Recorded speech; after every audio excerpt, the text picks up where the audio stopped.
For a player who has won just one ring, it always seems absurd to hear people call Nikola Jokic the best NBA player in history.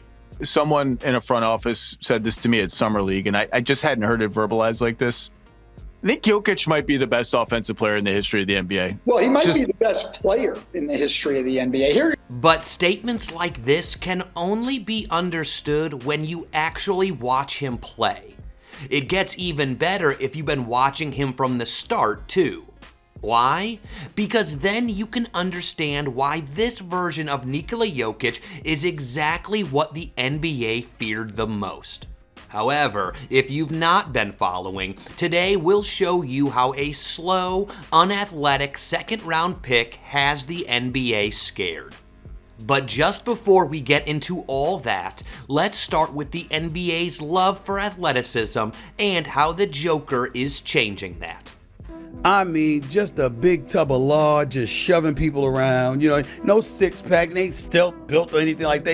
He's just big and strong. You know, waddle. He don't even walk. He waddles and stuff. You just look at him, and you can't stop. When Nikola Jokic came to the NBA, they drafted him 41st overall.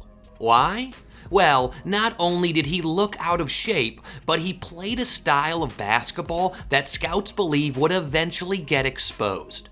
Like Stephen A. said, he had no vertical pop, no foot speed, or defensive versatility. So they assumed that when the games get faster and the pressure gets higher, athleticism would win.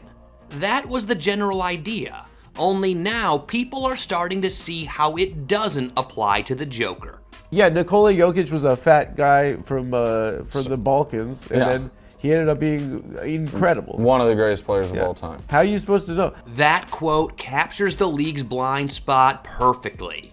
Jokic was treated like an anomaly, not a warning sign. A fun story, a skilled big who could pass, someone you could scheme against once the playoffs arrived.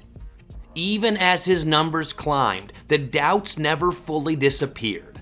The belief was that there had to be a ceiling, that somewhere along the line, speed, athleticism, or physical pressure would finally matter. Nick Wright admitted this mistake. You hate that Joker, 10th though. spot. You don't like him. No, I just didn't believe in him. I was just late to the party. I was wrong about him. Yeah. That's all. Yeah. That was not just one analyst being wrong. That was the NBA being wrong. Teams waited for Jokic to crack. They waited for the playoffs to expose him. They waited for someone faster or stronger to force him out of his comfort zone. Instead, Jokic did the opposite. He turned their pressure into information. He turned their speed into overreactions. And once Jokic proved that intelligence, touch, and control could dominate athleticism at the highest level, the entire blueprint broke. And what followed next led to JJ Redick making one of the craziest statements ever. But before we get to that, let's discuss the brilliance of the Joker.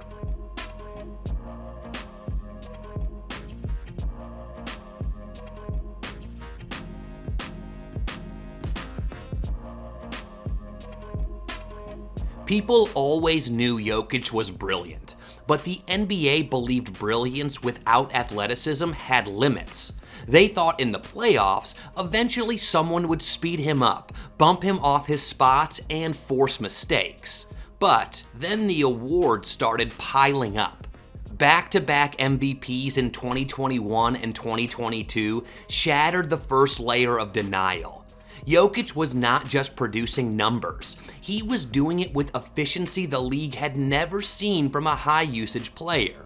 Nearly triple-doubles every night. Touch shots that felt illegal. And he was getting better. Still, the doubts lingered. And then came the championship run. In 2023, Jokic did not just win a title. He erased every remaining excuse. He dismantled Minnesota's size. He shredded Phoenix's switching. He walked through the Lakers' pressure. And in the finals, Miami's physical defense had no answers as he controlled every possession like a chess grandmaster. That was the moment the NBA realized something else was going on. Watching him play is, I don't want to hyperbolize this, but it is a spiritual experience. Well, in the case you think it's hyperbole, here's LeBron with the raw version. That's a lot of great basketball.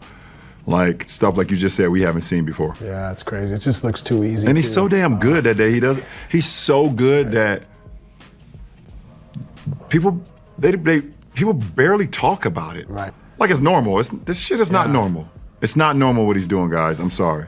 That was the turning point, when the best players in the world stopped talking about Jokic like a system player and started talking about him like a force of nature. Because once Jokic proved that his game not only survived playoff pressure, but thrived under it, the conversation changed permanently. He was no longer an outlier. He was the standard. And now, in this current version of Jokic, the one the league is dealing with today, he just has everybody in a chokehold. For instance, Nikola Jokic remains number one among players in the top 100 in points per game. He also leads this decade in total points, total rebounds, total assists, and total steals. Not to mention that he also leads the league in total wins, both regular season and playoffs. But how did this all happen? This season, Jokic is operating at a level that breaks defensive logic. Nearly 30 points a night on over 60% shooting. Double-digit rebounds, double-digit assists, efficiency so high it feels like a typo. So, people are just taking it all for granted, as NBA legend Charles Barkley said here. Because, man, what the Joker's doing, you know, the one thing about sports, that we just taking this dude for granted, man. And that is the danger. When something historic starts feeling routine. Night after night, Jokic is making shots that force defenders to stare at the floor in disbelief. One-legged fades, off-balance hooks, touch shots that barely graze the rim before falling through. But then you have to ask, how are people taking such a player for granted? Well, it's simple. Most Joker haters don't actually watch him play. People like Nick Wright, Stephen A., and the others got converted to fanboys when they did, and that's what happens when you actually watch Nikola Jokic. In fact, here's Joakim Noah putting it bluntly. Nikola Jokic, your opinion? My favorite player in the world. It's so fun to watch. It's hard to watch anybody else, to be honest. Like, it's not just the jaw-dropping passes or his reads that speed up the Nuggets' offense while slowing the game down at the same time. It's also basketball IQ that knows NBA rules that even refs don't know about.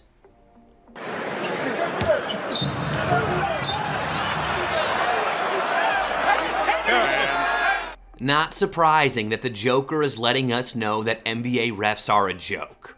Anyways, all this points to one thing. Since Nikola Jokic's dominance is not tied to athleticism, then you can't really expect him to slow down with age. So, what does that mean?